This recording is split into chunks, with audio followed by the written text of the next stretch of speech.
This is the Coros Pace 3, and at $230 for a dual band GPS watch, it's an incredible value. But is this a case where you're getting more than what you paid for, or are there sacrifices that aren't worth the savings? It's time to strap on the Coros Pace 3 and take it for a run.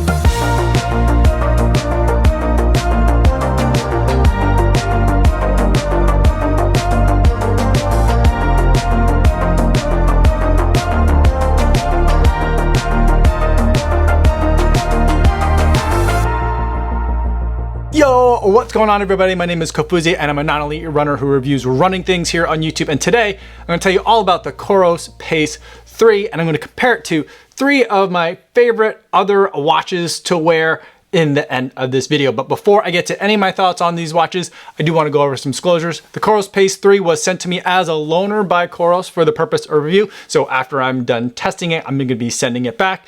And 2 of these other watches that I'm going to be comparing it to are watches that I purchased myself. One of the watches is one that was sent to me by the manufacturer, so I can review that watch. But regardless of how a watch gets to me, no one's paying me to make this video or to include their watch in this video, and no one's going to get a chance to preview any of my footage or my thoughts before you guys get a chance to see this video on YouTube. So with that disclosure out of the way, let's talk about the Coros Pace 3. First, I'm going to talk about all the stuff that carries over from last year's really excellent version, then the new stuff, and then I'm going to go into all the comparisons from the things that are important to me as a road runner who sometimes runs on trails and every once in a while does other stuff like going to the gym.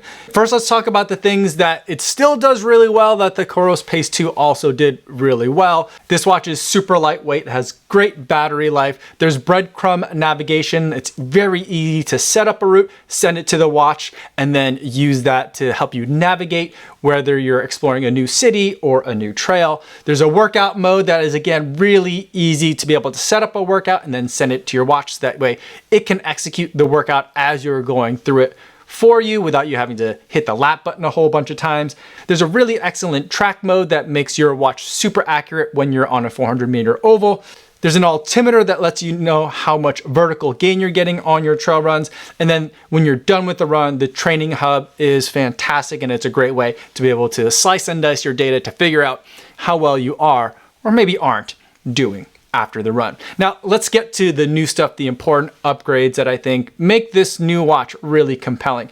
The biggest thing for me is that there's now dual band GPS. Now previously in the Coros Pace 2, they had all 5 major bands or types of GPS available that you could kind of like select from, and it would do that automatically for you based on whichever satellite system was giving you the best results based on primarily where you're located geographically in the world. But now there's dual band frequency GPS, which lets you use 2 different simultaneous GPS satellite systems, which is going to help you get more accurate GPS readings, which is especially important if you're in an area that is difficult for consumer grade GPS to be able to track you accurately, like if you're in dense tree cover or if you're in an urban area where there might be some urban canyons. The other really important updates are that there is a brighter screen and a bigger battery to power both the dual band GPS and that brighter screen. And the beeps are louder or buzzier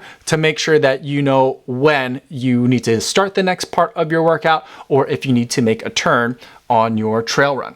And I will say, even though there is a bigger battery, and that is certainly an upgrade on paper compared to last year, in my testing experience, I find that the battery kind of like evens out because the dual band GPS is a energy hog. It's still a really great battery life watch, but I don't get the sense that it's a longer lasting battery. And overall, I will say that the Pace 3 is a fantastic watch, and it's a pretty easy watch for me to recommend to a wide variety of users, from beginners to seasoned expert runners. Pretty much anyone looking for a running watch should consider the Coros Pace 3 as one of the options that they can buy because it does deliver on so many great levels. But I think that there's one, I don't know about fatal flaw, but really big flaw that still exists in the Pace 3 that's carried over from the Pace 2 and in fact exists across the entire Coros lineup. And for me, that's pace delay. So when you're looking at your watch during a run, it's going to tell you any number of things, and you can customize a lot of the screens to get the data you want, whether it's heart rate, power, pace, distance, time elapsed, vertical gain, total vertical gain. There's a number of different options that you can sort through. But the pace that you're looking at on your watch and the Coros Pace 3 or any Coros watch is delayed significantly. And in kind of my anecdotal experience, it's about 20 seconds behind from what you're doing right now. And so the way that I've kind of tested this in my kind of rudimentary fashion is whenever I do strides at the end of an easy run, I'll be running at a faster pace for about 15 to 20 seconds, and then I'll slow back down to a very easy run level of jog. And whenever I do that, it takes about 20 seconds from when I start slowing down again for that slowed down pace to be fully reflected in the pace that is appearing on the watch. When I do this same kind of test with another dual band GPS watch like a Garmin, that delay typically takes about 10 seconds. So the Coros Pace 3, in my mind, is about 10 seconds of lag behind what you would find on another GPS watch. And for me, for the most part, it's not a problem because in most of my running, I'm not looking to know what my pace is. I don't set up my training and my workouts to be dictated by pace. I usually go by effort level. Sometimes I'll use a power number to help guide what my workouts and how hard I should be running at any given moment. And after the fact, the paces that you were running in terms of trying to analyze the data all seem to be kind of like corrected for like what you were actually doing back then at the time when you were running earlier in the day.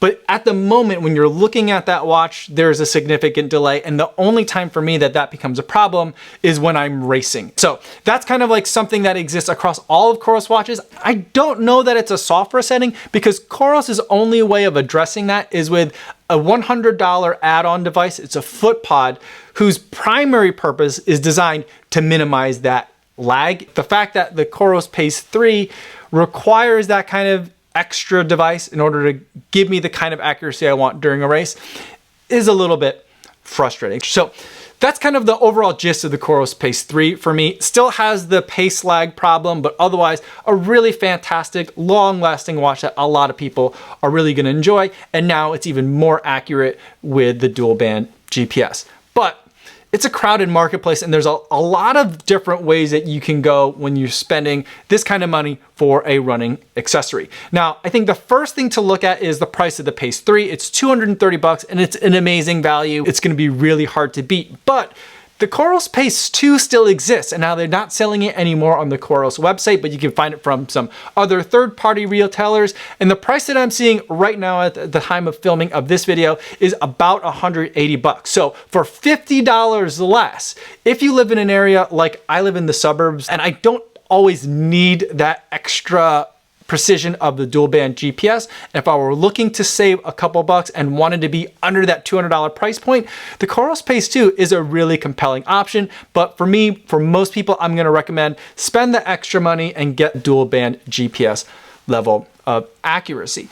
But here's some other watches that I run with on the regular that I think are also worth considering if you're looking at the Pace 3. The first is just an Apple Watch SE. This is something that I run with all the time, and in all the running footage that you've seen, you've also seen this Apple Watch SE. Now, I don't use this as a running watch. I don't like Apple Watches as running watches at all, but they can be used as running watches. I would highly recommend getting a third-party running app. The default one leaves a lot to be desired, but you can do all the things that you would do with a normal running watch on an Apple Watch SE with a third-party app. Here's some of the limitations in my mind of using the Apple Watch SE.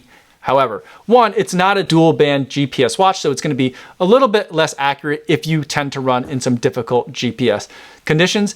And for me, kind of like the ultimate deal breaker is the fact that, especially in cold weather, and I live in the suburbs of Chicago, so we get real winters here, the Apple Watch SE just dies on me a lot in winter running temperatures. It'll just get too cold for the battery to continue to function, even if I pulled it directly off the charger at 100%. And so even though the Apple Watch SE has gotten better in this regard, it's still not something that I find to be as reliable as a standalone GPS running watch.